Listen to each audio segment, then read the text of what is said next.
What's good? What's good? What's good? It's your boy Cino in the house, boy. Woo!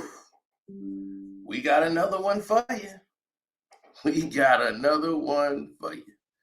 And this one here is a doozy. Now, a lot of y'all know about how, when Brandon Ingram was there, he was the first one to welcome LeBron. We talked about that. But here's some shit that's never been reported to you about this shit that I learned just a day and a half ago. Now, Brandon Ingram was going to be traded earlier before any of this shit even went down with trading him to the Pelicans. He was going to Atlanta Hawks for Kent Bazemore. Let that sink in. They were finna get rid of him for Kent Bazemore.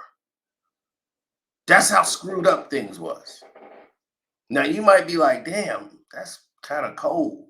You gonna give him up for Kent Bazemore? That don't make no sense. And guess what? They were gonna trade him while he was injured. I mean, it shit hit the fan. LeBron was on some dirty shit.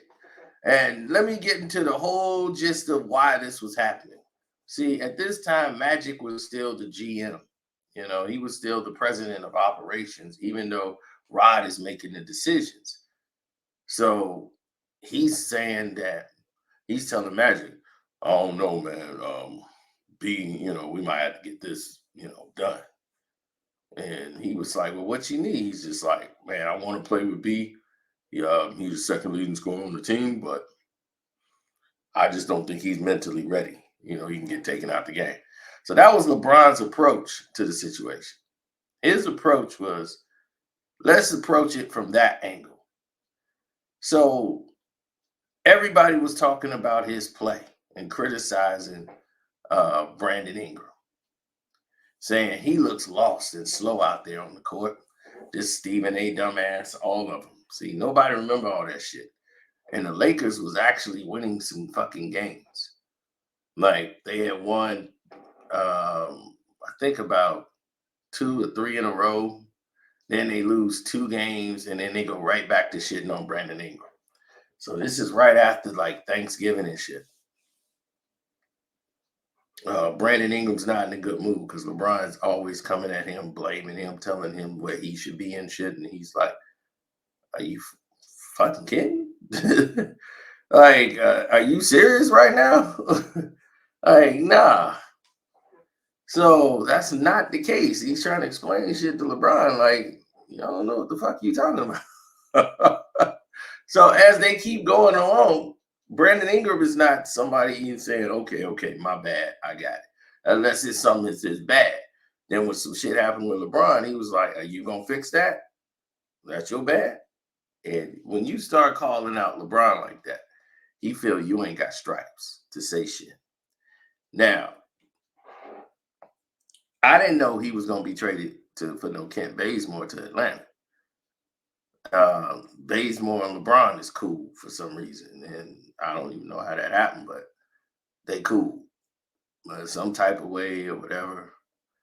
And Brandon Ingram was playing his ass off, and right after that, they criticized him, and they had a 2-game losing streak or whatever the hell it's called. The Pacers, uh, Mavericks, Suns game, and the Spurs game. They won 4 in a row, and he got hurt. And that was the December 5th game of 2018. That's when Brandon Ingram got hurt. Now, when Brandon Ingram got hurt, it changed the dynamic of the entire game because now that Brandon Ingram is hurt, everybody's like, oh, well, shit, what's going to happen? What's going to happen with the Lakers? Brandon Ingram is hurt. They were trying to trade him. And when he came back, which was, I believe, December the 18th, so he was gone from December 5th to December 18th. He tried to come back in the game, and they tried to send him to go play for South Bay Lakers in the G League. Man, he came back like, oh, we just sent Rondo there, play a game in the G League. And he was like, man, I ain't playing in the G League. And he's like, I'm ready to go. I don't need no G League, nothing. No, put me back on the court. That's Brandon Ingram. So LeBron didn't really want him back on the court playing with him. He wanted them to go ahead and do what they had to do. So he was out. So as they continuously made these moves and progressions, it started to take away from the team. LeBron knew he didn't want Brandon Ingram on the floor. And he was just like waiting, like, when y'all gonna pull this trigger? Like, they had talked to him and everything, like Bazemore and everything. Like, hey, make sure y'all watch Bazemore's minutes. We're gonna be making a trade soon. We want to bring him on over to the Lakers. So they told Rod to get on it. Like, Rod Pelinka, get on this trade. And they still trying to get AD. You know, they waiting on the Pelicans and wait for it to become time for them to make that deal near the deadline. So they can go ahead and pull the trigger and try to get this deal done, because LeBron wanted AD right away. And when he came to the Lakers, AD was supposed to come with him, but they have to work out all of the details. So naturally, this is how it all ended up. LeBron and Brandon Ingram never seen eye to eye. So he liked B as a player. It was like, man, but the kid just, he got too much passion, too much, and he can't be controlled. And I don't think he's gonna buy in, and I need somebody that's gonna buy in. That was Bron's whole thing. So the night Brandon Ingram returns, he returns against the Pelicans on the 21st of December in 2018. As that happens, as he is on the court, and as this whole thing is playing out, Brandon Ingram goes ahead and tells LeBron in the middle of the game, he's telling him to clear out. He had the ball at the top of the key, and he wasn't giving it to LeBron. He told LeBron, clear out. Like, I got it, clear out. So when he waved LeBron out the way, Brown was like, okay, I'm going to show the young fella by example what's going to happen. So he goes ahead, he steps out. All right, Brandon Ingram goes to the rack, whatever, ends up getting a foul. And he goes up to him. He said, now, you see, young fella, when you told me to get out, I did it. Now, when I come down the lane and I wave y'all to get out, I want everybody to do the same thing. But Brandon Ingram's like, you can't have the ball all the time at the top of the key. Just you and Lonzo. He was like, other people, we need to have other people with the ball at the top of the key. This is what he told Luke Walton. Luke was like, I agree with you, Brandon Ingram, but trying to get LeBron to buy into that, he got seniority. He's LeBron James. So you can't tell him how to play the game. So right away, that's what the main headache is on the ball and off the ball. They were arguing on the offensive side. Now, here's the main thing that took place. They played against the Pelicans, and this was like an audition game. AD goes for 30, was killing that game, and he was going up against Zubac. And they started Zubac because they are trying to showcase him, because they're going to try to trade him. And Zubac was playing well. Old Shoebox. He was over there playing well for the Lakers. And they were auditioning him because LeBron James had a hard-on for Mike Muscala. He didn't care what they had to trade to get him. We need Mike Muscala. That dude is knocked down jumpers, man. Knock down jump shot, man. Everything. That's what we need. Some guys who can hit some outside jump shot. So I'm gonna need Mike Muscala, because that dude is knocked down every time. He don't miss. So He traded Subox and got Mike Muscala in there. And that was the beginning of the end for this whole thing. That whole game with the Pelicans and Lakers is to see what pieces the Pelicans liked, see how they played, and they liked Brandon Ingram. And they was like, we want Brandon Ingram in the trade. We want that guy. So the Pelicans wanted him out of anybody on the Lakers. Like, they didn't want Lonzo Ball. They didn't want, they like, we want Brandon Ingram.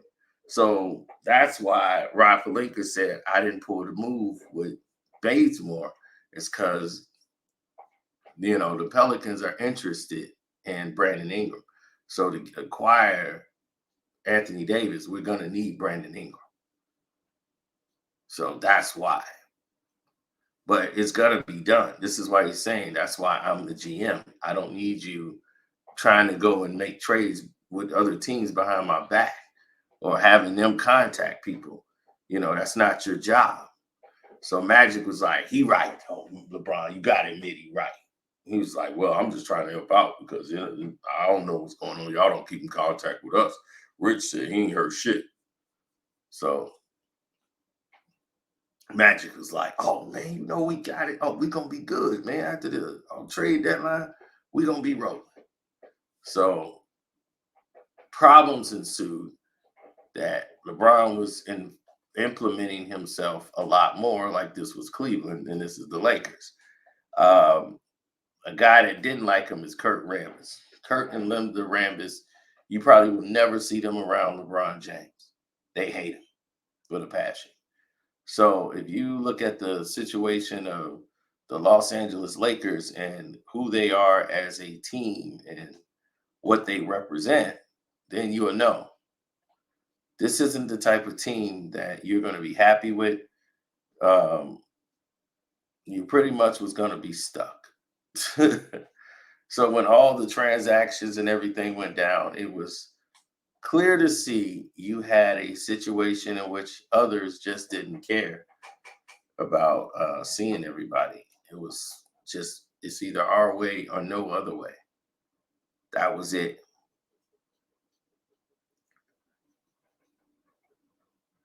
They signed all these other people right after they signed LeBron. LeBron had built this team up. He brought Pope on the team. Thomas Bryant came over from the Wizards. They got Rondo. They had Isaac Bonga. They got him on the team. Then that was before LeBron even got there. Then about 4 days later, they signed LeBron. Then right after they signed LeBron, they finally got Lance Stevenson, JaVale McGee. And that's when they was trying to build this team around LeBron. Now, they picked up Michael Beasley. And right away, they just started going down the line of, let's go get these guys who we want to pick up and run with. So as it got closer to the trade deadline, they traded Michael Beasley and Shoebox over to the Clippers from Muscala, as we said, all downhill. So when the trade deadline come and go, and they couldn't get the trade for Anthony Davis, and it blew up in everybody's face. And LeBron's not happy with Luke Walton. Luke Walton is a problem. He don't want Luke there. Luke don't know what's going on. So right in the first season, Luke Walton was fired. So Luke is fired, and it's like, all right, Luke Walton is fired. So here comes new coach, Frank Vogel, just in the middle of all this chaos. Magic Johnson retired because they wouldn't let him fire Luke Walton.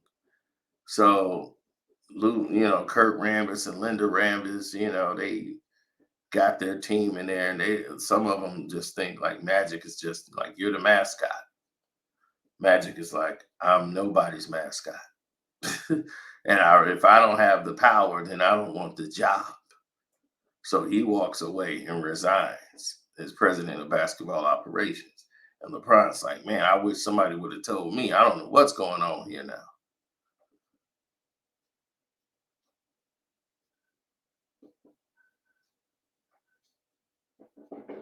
Now they signed Andre Ingram to the team to cover up the fact that they're going to have an Ingram on the team. Now you got two Ingrams on the team, but they signed Andre Ingram on the team to a 10-day contract. Just so in case when they lost Brandon Ingram, who was a fan favorite, they was like, man, we can't lose this guy.